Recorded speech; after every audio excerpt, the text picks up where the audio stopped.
We'll see how the city's Stormwater Management program strives to prevent flooding and reduce pollutants in water throughout our community that ultimately drains into the Tar River.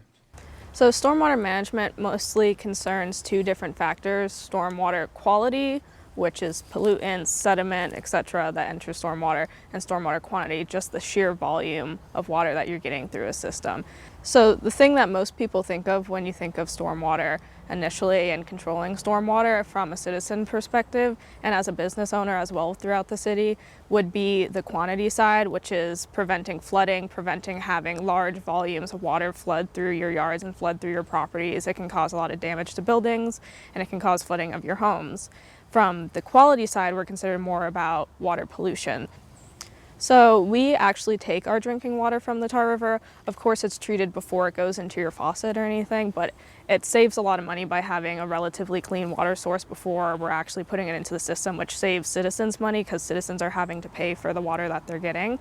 Also, from an ecological standpoint, having clean water systems supports fish and wildlife, which also will then support recreational activities such as being able to swim in the water, being able to boat, being able to fish from that water. The city's Stormwater Management team carries out a variety of tasks to lessen the risk of flooding and also to enhance water quality. One of those tasks involves maintaining 36 stormwater ponds throughout Rocky Mount, like this one in the Beth Eden neighborhood. Typically, the volume of water that we get from stormwater during a rain event can cause flooding or erosion in yards from just the sheer velocity of the water it's moving.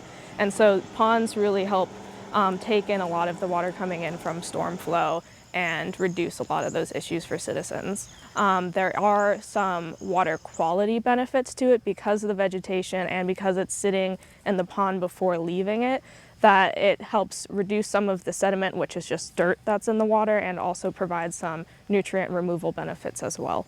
Besides maintaining ponds and ditches, the city's stormwater team issues erosion and sediment control permits for construction projects. Another responsibility involves detecting and eliminating the illegal discharge of pollutants, such as grease, oil, and paint, into the city's waterways. The city also tackles larger stormwater projects, such as the Parker's Canal Stabilization near downtown Rocky Mount. It's called a daylighting of a pipe, and that basically just means you're taking a section of a culvert or a pipe, and instead of it just going straight through the pipe, you're opening it up and you're creating more of a natural system. And so for Parker's Canal, we took this old brick masonry culvert that's over 100 years old and opened that up and added grass and trees, so it's acting more like a natural system. The city of Rocky Mount funds its stormwater management program by collecting fees on monthly utility bills. For the majority of homeowners, it's $5, and for commercial residents, it depends on the size of the property. There are several steps that residents can take to help maintain the quality of stormwater that makes its way from their property into the Tar River. A few things that homeowners can do to reduce their stormwater pollution impacts. First would be if you are washing your car at your house, do it in your yard. And so it's going through those grasses and percolating through and being filtered rather than going straight into the storm drain and not getting that prior filtration. Another thing would be if you're changing your oil in your car at your house or doing any sort of automotive work, to get a drip pan for real cheap online and use that to contain any sort of fluids that might be coming off your car. Also, if you decide to apply herbicides, pesticides, or fertilizers to your yard, to make sure that you're doing it in what's called a dry period.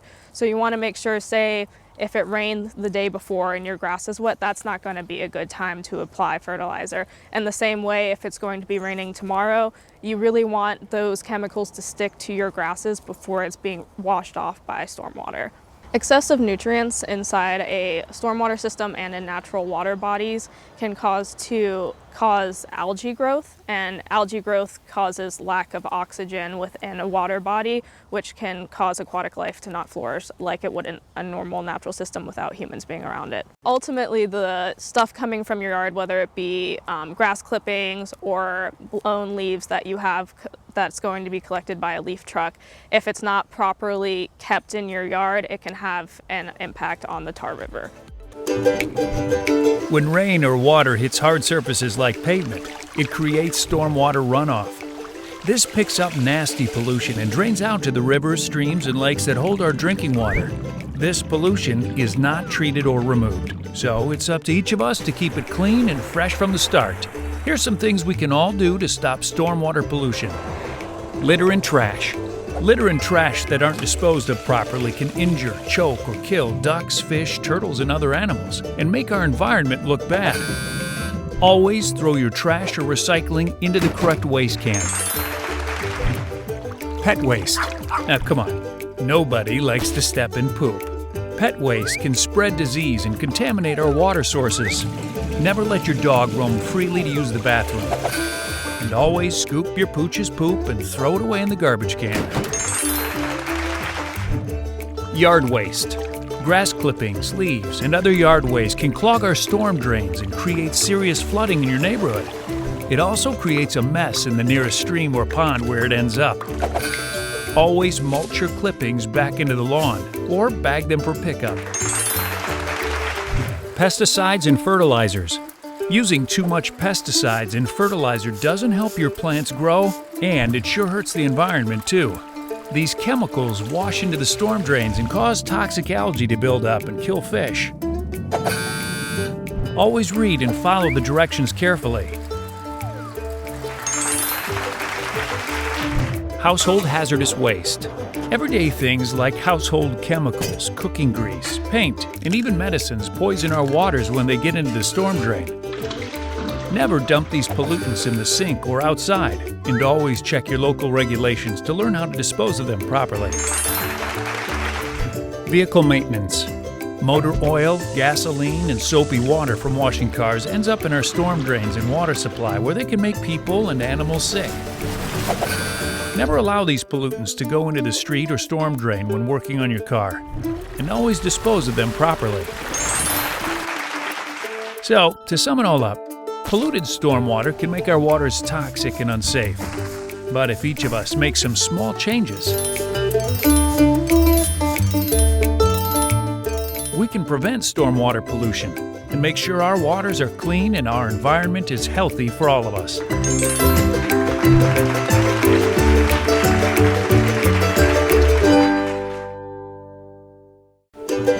Cuando la lluvia o el agua golpea superficies duras, crea escorrentías de aguas pluviales. Esta agua de lluvia recoge mucha contaminación y se la lleva a los ríos, arroyos y lagos que contienen nuestra agua potable. Esta contaminación no se elimina. Depende de nosotros mantener el agua limpia desde el principio. He aquí algunas cosas que podemos hacer para detener la contaminación de las aguas y mantenernos sanos. La basura que no se elimina adecuadamente puede lesionar, ahogar o matar patos, peces, tortugas u otros animales y hacer que nuestro medio ambiente se vea mal.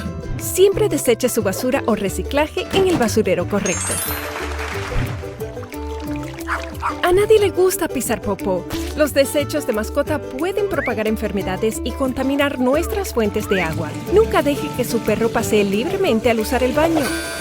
Y siempre recoja los desechos y tírelos a la basura.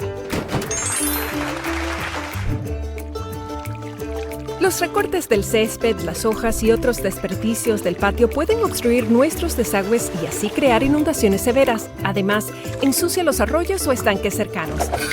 Siempre recicle sus recortes o colóquelo en un saco para desechar apropiadamente. El exceso de pesticidas y fertilizantes no ayuda a que sus plantas crezcan. Además, perjudican el medio ambiente. Estos químicos se drenan en los desagües y causan la acumulación de algas tóxicas que matan a los peces. Lea y sigue las instrucciones cuidadosamente.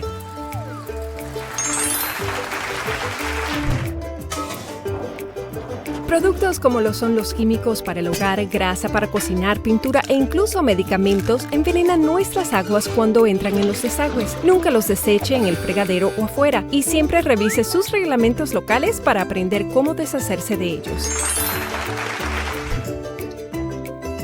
El aceite de motor, la gasolina y el agua jabonosa al lavar los autos terminan en nuestros desagües y suministro de agua, en donde pueden enfermarnos.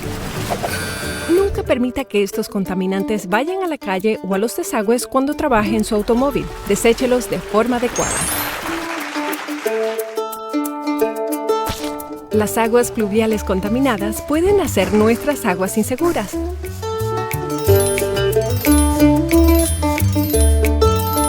Pero si hacemos unos cambios, podemos asegurarnos que nuestras aguas estén limpias y el medio ambiente sea más saludable.